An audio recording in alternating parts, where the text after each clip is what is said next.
উঠে যা পরে মার।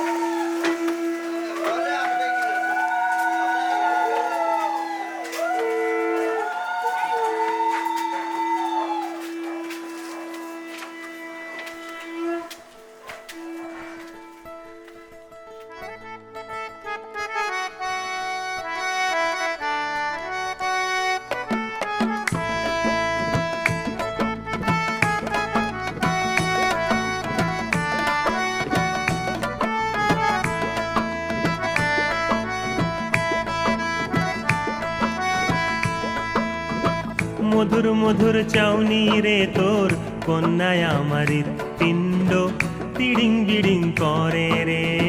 মধুর মধুর চাউনি রে তোর কন্যায় আমার পিণ্ড তিড়িং বিড়িং করে রে। পিরিত আমার আম বাগানে বুক চাপড়ায় মরে রে। পিরিত আমার আম বাগানে বুক চাপড়ায় মরে রে। বেকা ঠোঁটের হাসি রে তোর কন্যায় আমার পিণ্ড পিড়িং বিড়িং করে রে। মধুর মধুর চাউনি রে তোর কন্যায় আমার পিণ্ড পিড়িং বিড়িং করে। কন্যা গেলি কই, ও কন্যা গেলি কই। শুরুটা ছিল 2004। হঠাৎ দেখি বাংলা কোচিংয়ের সামনে, আমার জীবনে ফার্স্ট কোচিং আর কি, আমি গিয়েছি, দাঁড়িয়ে আছি, সকালবেলা রোববার ছিল, 10টায় কোচিং। আমি একটু আগেই চলে গেছিলাম যেহেতু আমার লাইফের ফার্স্ট কোচিং, একটু নার্ভাসও ছিলাম স্যার শুরু করে দেবে কি না। তো গিয়ে দেখি একটা রোগা পাতলা ছেলে একটা পিঠে ব্যাগ নিয়ে ঘোরাঘুরি করছে, মানে সামনে একটা পায়চারি খাচ্ছে। তো আমি গিয়ে দেখলাম, আর আমি একটু স্যারের জানলা দিয়ে উঁকি মারলাম যে ব্যাচটা শুরু হয়ে গেছে কিনা। তাকে দিয়ে শুরু হয়নি, সামনে একটা ছেলে দেখি ঘোরাফেরা করছে। আমি ভাবলাম এ নির্ঘাত পড়তে এসছে, একে জিজ্ঞেস করি।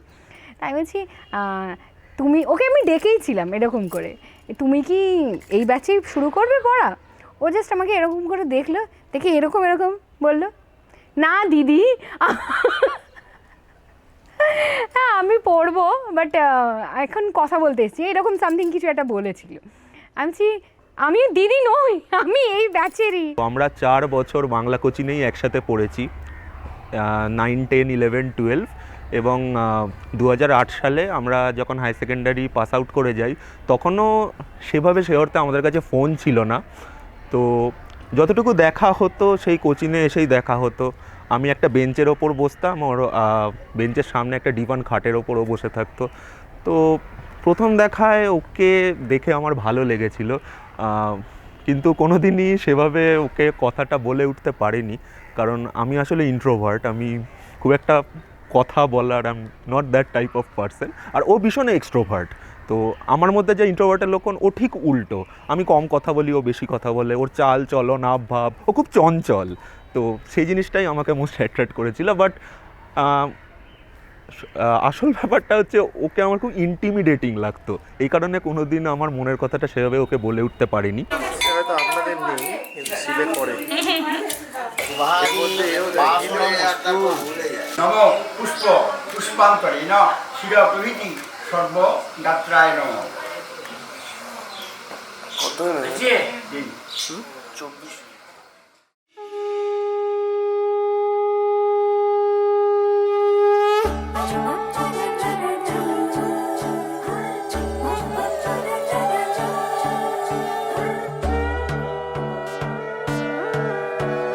সোনার পাখির উপর পাখি ফুলের ভেতর এত ডাকি তবু কথা কও না কেন? সোনার পাখির উপর পাখি ফুলের ভেতর এত ডাকি তবু কথা কয় না নতুন বউ। লাজুক চোখে আবির লেগেছে, নতুন কোণে নতুন শাড়ি, নতুন হলুদ কর্ণপতি বায়না সেজেছে। বাংলা কাটা চুলের কাঁটা কোথায় বিঁধে যায়, উচ্ছুরি তোর বিয়া লেগেছে। নতুন কোণে নতুন শাড়ি, নতুন হলুদ গায়ে, গয়না প্রতি বায়না সেজেছে। পানির বাটা চুলের কাঁটা কোথায় বিঁধে যায়, উচ্ছুরি তোর বিয়া লেগেছে। বলি ও রায় কিশোরী পান সুপারি, উচ্ছুরি তোর বিয়া লেগেছে। বলি ও রায় কিশোরী পান সুপারি, উচ্ছুরি তোর বিয়া লেগেছে।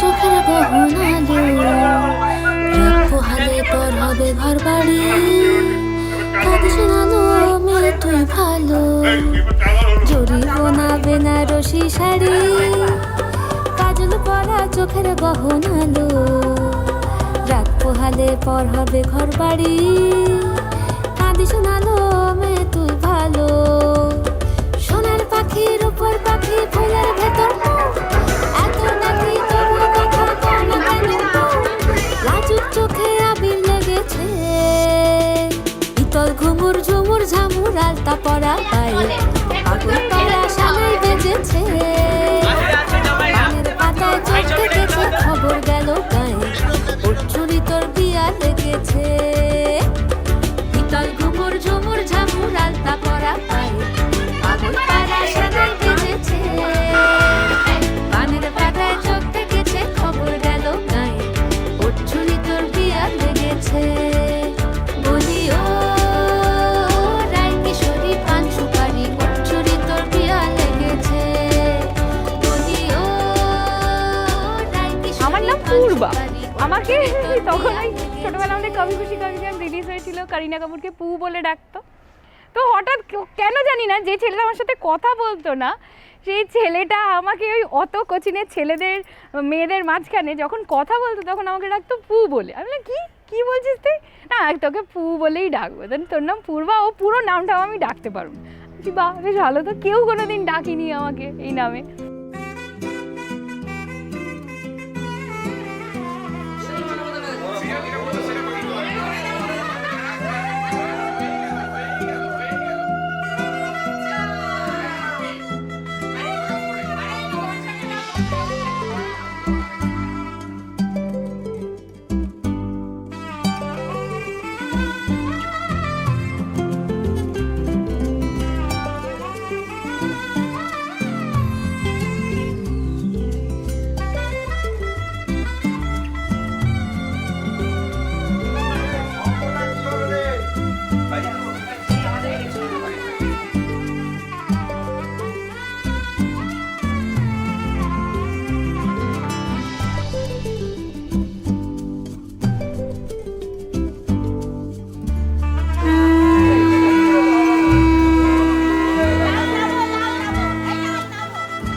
2008 সালের পর আমি ইঞ্জিনিয়ারিংয়ে ভর্তি হই, ও জার্নালিজমে অনার্স নিয়ে ভর্তি হয়।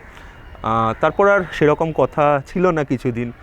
আমি জানতাম ও এই দেবলেনেই পড়তে আসতাম, ও এখানেই থাকতো, বাট আর কখনো সাহস হয়নি দেখা করার। তো তারপর আমি যখন চাকরিতে জয়েন করি তখন আস্তে আস্তে অর্কুট এলো, ফেসবুক এলো। ফেসবুকে আবার দুজনের কথাবার্তা শুরু হলো। কথাবার্তা মানে খুবই কম কথাবার্তা। এক হচ্ছে বার্থডেতে উইশ করা, আর যেহেতু আমি চাকরি সূত্রে বাইরে পোস্টিং ছিল আমার, তো পুজোর সময় বলতাম যে ও আমাকে জিজ্ঞেস করতো, চ্যাট করতো যে কিরে এইবার পুজোয় আসবি তো? বলতাম হ্যাঁ আসবো, দেখা করিস। ও বলতো আচ্ছা ঠিক আছে, তাহলে ব্যাচের সবাই মিলে আমরা সুন্দর করে দেখা করবো একসাথে। আমি বললাম ঠিক আছে। তো কথা মানে এইটুকুই, এর থেকে বেশি আগে যাওয়ার আমার কখনো সাহস হয়নি।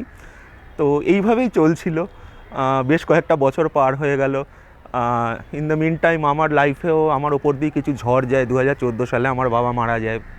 আমি বাবার মায়ের এক ছেলে, তো সেখান থেকে আস্তে আস্তে রিকভার করতে করতে আমি চাকরি চেঞ্জ করি। তারপর আমি রিজার্ভ ব্যাংকে চাকরি পাই। তো তখন আস্তে আস্তে কিছুটা কথা বাড়ছিল। ইনফ্যাক্ট 2019 সালে ওকে আমি দুবার বলেছিলাম, একবার 18-19 সালের পুজোর সময় বলেছিলাম যে আসবো দেখা করবি, তো আমি আসতে পারিনি, সেবার দেখা হয়নি। আর 2019 সালে ফেব্রুয়ারি মাসে ওকে আমি বলেছিলাম আমি কলকাতায় আসবো, বইমেলায় এসে তোর সাথে দেখা করব। খুবই বাজে প্লেস দেখা করার জন্য, কিন্তু এসে আর আমি দেখা করিনি। মানে এতটাই খারাপ ছিল, এটা আমি কখনো কাউকে বলবো না এই জিনিসটা করার জন্য, একজনকে কথা দিয়ে তার সাথে দেখা না করার। আমি বলেছিলাম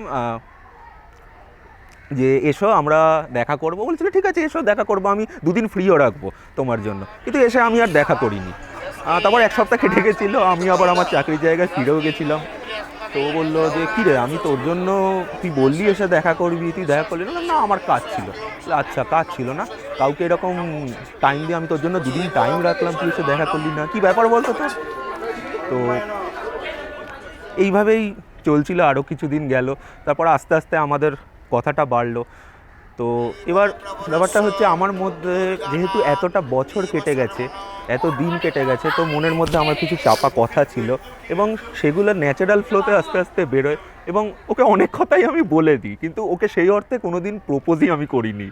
তো কোথায় আমরা ঘুরতে যাব একসাথে, কোথায় মানে ডেটে যাব, এই রকম কথাবার্তা আমরা বলা শুরু করি। আর অ্যাকচুয়ালি সেভাবে ও আমাকে বুঝতে পারে, আমি ফাইনালি কি বলার চেষ্টা করছি ও আমাকে বুঝতে পারে, এবং অ্যাকচুয়ালি ওই আমাকে প্রপোজ করে আমার মনের কথাটা বুঝে।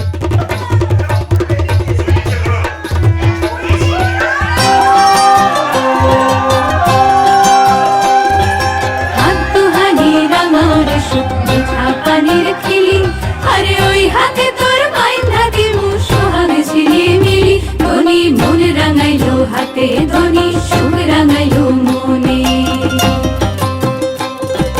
হাত দুহানি রাঙার শুকনো ছাপানির খিলি, আরে ওই হাতে তোর বাইন্ধা দিমু সোহাগ ঝিলিমিলি। ধনী মন রাঙাইলো হাতে, ধনী সুখ রাঙাইলো মনে।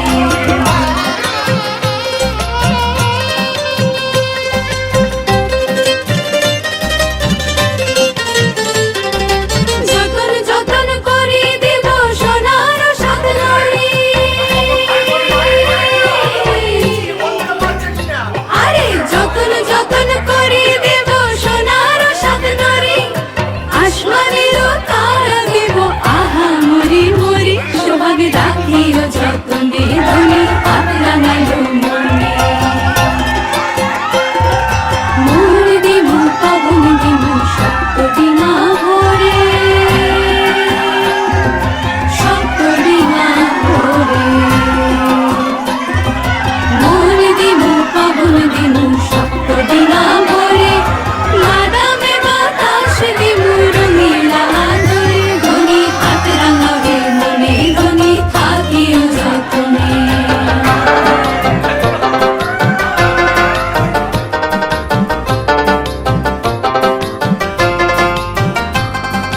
হাতেরও রং হাতে শুকায়, হাতেরও ভাঙানি।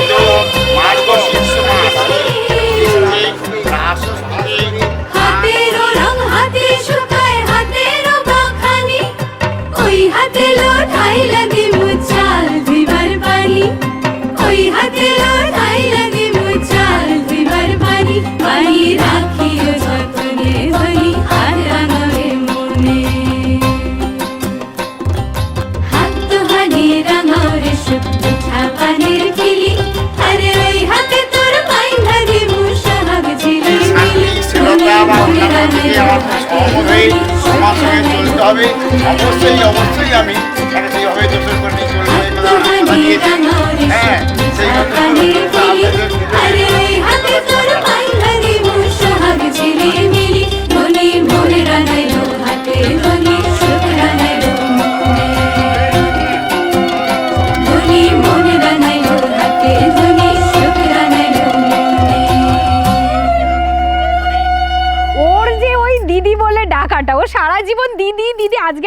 ওইদিকে বারণ না কোথাও, ও সবাইকেই যেহেতু খুব ভদ্র নিপাট ছিল সবাইকে দিদি দাদা বলেই সম্বোধন করে, ওর থেকে ছোটদের তাই বলে। তো আরে আমি খুব অনেকবার বলিস আমি তো দিদি না এইটা ভীষণ একটা, আমি ওকে এখনও খেপাই, ওরে তুই আমাকে এখনও দিদি বলিস এটা নিয়ে আমরা মানে সারা জীবন আমি এখন মানে লেগে যাবো আর কি পেছনে, এটাও বলা যেতে পারে। অন্য বন্ধু বান্ধবরা জেনেও যখন খুব খেপায়।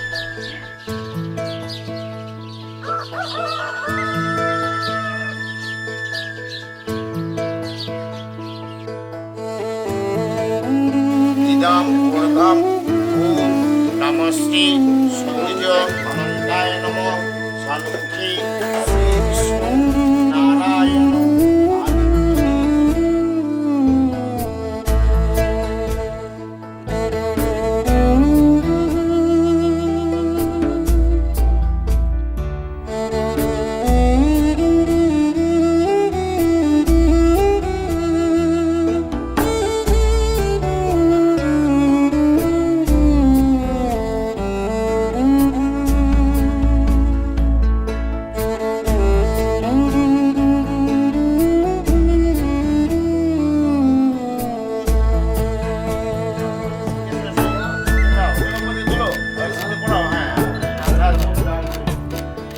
এবার বাঁধতে কাপড় রেখে না দাও।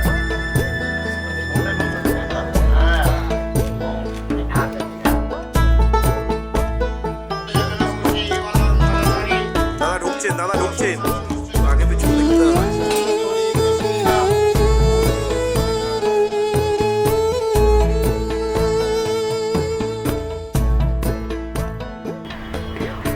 ওর সাথে বিয়ে হয়েছে আমার ভাবলেই আমার নিজেরই প্রাউড লাগে। এটাই তার কারণ হচ্ছে যে আমি যেহেতু ঠিক করেছিলাম আমি বিয়ে করব না, আর মানে বন্ধু বান্ধব বা আলাদা অনেক রকমের এক্সপিরিয়েন্স থাকে মানুষের জীবনে, শুনেও এসছি যে রিলেশনশিপে অনেক রকমের অনেক কিছু থাকে, অনেক হাল থাকে হয়েছে, সেটা কিছুটা অভিজ্ঞতা হয়তো আমারও ছিল, মিথ্যে কথা বলবো না। তা ও সব কিছু জেনে সব কিছু বুঝেও মানে এত ম্যাচিওরলি এত মানে ঠিকঠাকভাবে হ্যান্ডেল করেছে আমাকে, মানে আমি ভীষণ সেন্সিটিভ পারসন, আর সেদিক থেকে গেলে আমি যতটাই হাসি খুশি থাকি আমি ততটাই নিজের মনে মনে ভেতরে কথা বলতে থাকি, মানে আমি নিজেকে খুব বেশি লোকের কাছে মানে ভেতরটা প্রকাশ করতে পারি না, আমি খুব হাসি খুশি ভেতরটা, মানে আমি বোঝাতে পারি না আমার কষ্টটা। তো আমার জীবনে ফার্স্ট এমন একজন বন্ধু প্রচুর আছে, মানে ও এমন একটা বন্ধু যে বুঝেছে আমার সেই কষ্টটা। মানে আমি ভেবেছিলাম এইসব জানার পর বা জেনারেলি যেমন হয় লোকেরা জাজ করে এইসব, ওর মধ্যে সেই জিনিসটা নেই, ও প্রচণ্ড ম্যাচিওর, এত কম বয়সে ওর কাছ থেকে এতটা ম্যাচিউরিটি আমি এক্সপেক্টই করিনি, মানে যার জন্য ওকে আমার বিয়ে করা, এটাই হচ্ছে প্রধান কারণ। মানে সেই জন্য মানে আমার জীবনে সবথেকে বড় অ্যাসেট, মানে আমি যদি মানে আমার মা বাবা ভাইকে ছাড়া আমার পশু পাখি আমার যেহেতু অনেকটা জীবন জুড়ে, আর কাউকে যদি ভালোবাসি মানে আমার মন থেকে আমার মানে সবটা জুড়ে যদি কেউ থাকে সেটা তাহলে ওই জন্যেই আর কি মানে হ্যাঁ বলা বা বিয়ে করা। ওর মানে ওর ভীষণ ভেতরটা ভীষণ পরিষ্কার। আমার হাত বান্ধিবি পা বান্ধিবি মন বান্ধিবি কেমনে, আমার চোখ বান্ধিবি মুখ বান্ধিবি পরাণ বান্ধিবি কেমনে, আমার হাত বান্ধিবি পা বান্ধিবি মন বান্ধিবি কেমনে, আমার চোখ বান্ধিবি মুখ বান্ধিবি পরাণ বান্ধিবি কেমনে।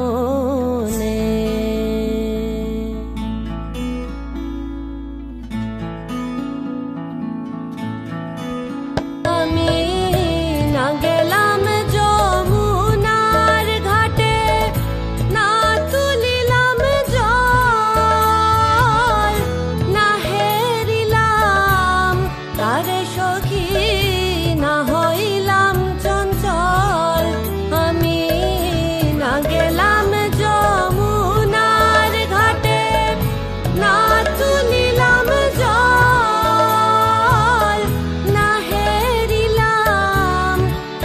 সখী না হইলাম চঞ্চল আমার ইচ্ছা বান্ধিবি সোহাগ বান্ধিবি অনুরাগ বান্ধিবি কেমনে আমার হাত বান্ধিবি পা বান্ধিবি মন বান্ধিবি কেমনে আমার চোখ বান্ধিবি মুখ বান্ধিবি পরাণ বান্ধিবি কেমনে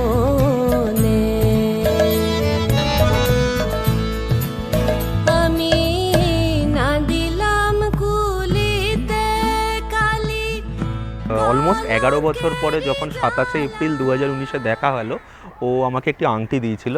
তো এটা আমার কাছে আমার লাইফের সবথেকে বড় উপহার। তো 11 বছর পরে দেখা হওয়ার পরেও আমাকে একটি আংটি দিয়েছিল। আর এছাড়া টুকটাক প্রচুর উপহার দিয়েছে।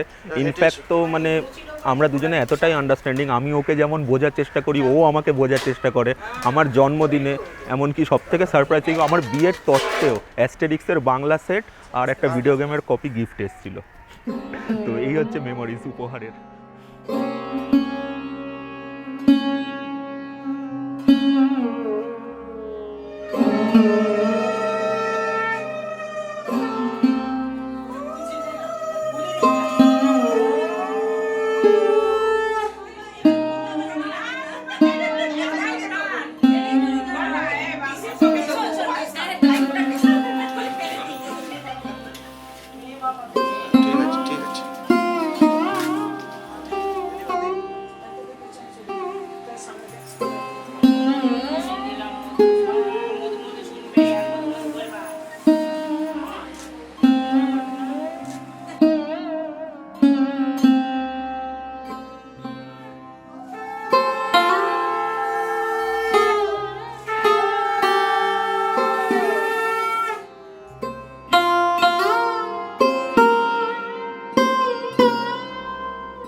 ঠিক আছে।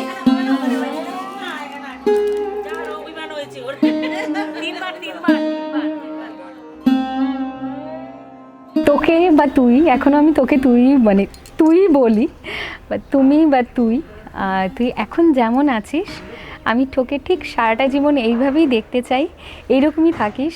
প্লিজ পাল্টে যাস না। সবাই বলে বিয়ের পর ছেলেরা চেঞ্জ হয়ে যায়, তো তুই আমাকে যেভাবে বুঝিস, আমি তো নিজেকে বোঝাতে পারি না, আমি চাই তুই আমাকে এইভাবেই বুঝতে থাক।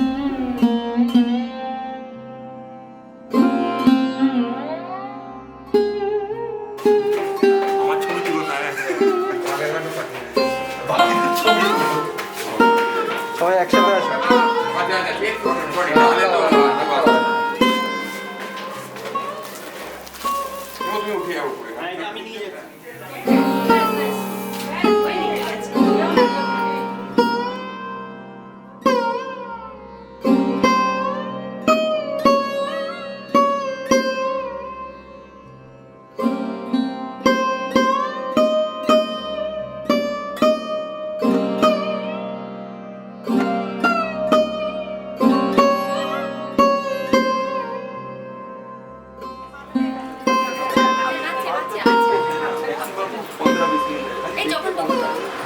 আজকে থেকে আমাদের দুজনের ভালো থাকার দায়িত্ব আমরা দুজন নিই।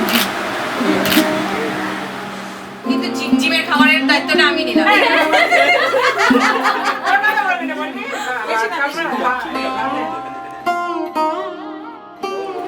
আজকে থেকে ভাত কাপড়ের সব দায়িত্ব আমি নিলাম। ব্যাস সবাই খুশি হলাম।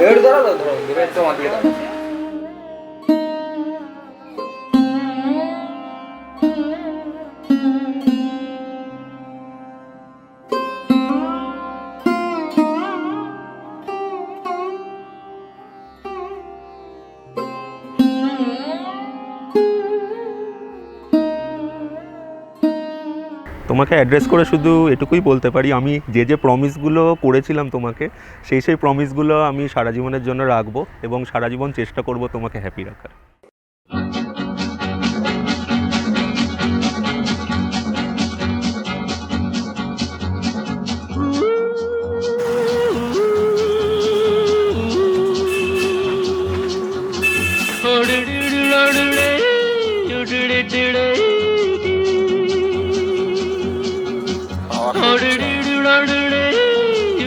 टिड़े मैं हूँ झुम झुम झुम झुम झुमरू पकड़ घूमू बन के घुमरू मैं ये प्यार का गीत सुनाता चला मंजिल पे मेरी नजर मैं दुनिया से बेखबर बीती बातों पे धूल उड़ाता चला मैं हूँ झुम झुम झुम झुम झुमरू फक्कड़ घूमू बन के घुमरू मैं ये प्यार का गीत सुनाता चला मंजिल पे मेरी नजर मैं दुनिया से बेखबर बीती बातों पे धूल उड़ाता चला ओ टिड़िड़िड़ि युड़रे पका यो का पका ओ टिड़िड़िड़ि युड़रे बगा लूगा बगा यो टिड़िड़िड़ि युड़रे मैं हूँ झुम झुम झुम झुम झुमरू फक्कड़ घूमू बन के घुमरू साथ में हम सफर न कोई कारवां भोला भाला सीधा साधा लेकिन दिल का हूँ शहजादा है ये मेरी जमीन ये मेरा आसमां ओ टिड़िड़िड़ि युड़रे पका यो का पका ओ टिड़िड़िड़ि युड़रे बागा लोगा बागा हो टिड़िड़िड़ि ओड़रे मैं हूँ झुम झुम झुम झुम झुमरू फक्कड़ घूमू बन के घुमरू प्यार सीने में है हर किसी के लिए मुझको प्यारा हर इंसान दिल वालों पे हूँ कुर्बान जिंदगी है मेरी जिंदगी के लिए ओड़रे ओड़रे ओड़रे ओड़रे ओड़रे ओड़रे ओड़रे ओड़रे मैं हूँ झुम झुम झुम झुम झुमरू फक्कड़ घूमू बन के घुमरू मैं ये प्यार का गीत सुनाता चला मंजिल पे मेरी नजर मैं दुनिया से बेखबर बीती बातों पे धूल उड़ाता चला Headley ओडली O युडली ओडली O Headley ओडली O युडली Headley ओडली O युडली ओडली O Headley ओडली O युडली ओडली ओडली ओडली O युडली ओडली Heidi ओडली ओडली O युडली ओडली O Headley ओडली O युडली ओडली O Headley ओडली O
La la la, hey hey hey, say you're mine. What do you think?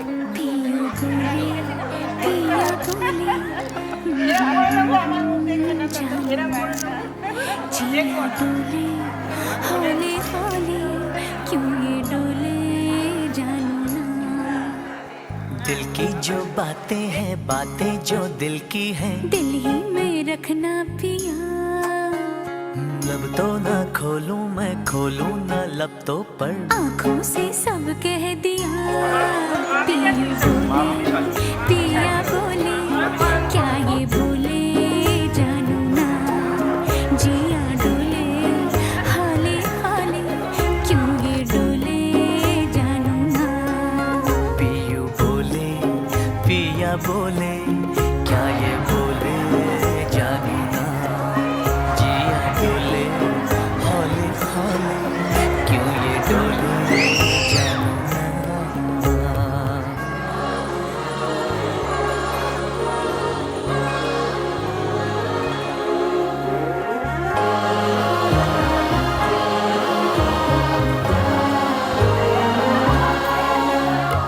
एक नदी से मैंने पूछा इठला के जल्दी कहाँ दूर तेरे पी का घर है बलखा के जल्दी कहाँ थोड़ा वो घबराई थोड़ा सा शर्माई उछली यहाँ से वहाँ सागर से मिलने का उसका तो सपना था मेरे ही तरह पिया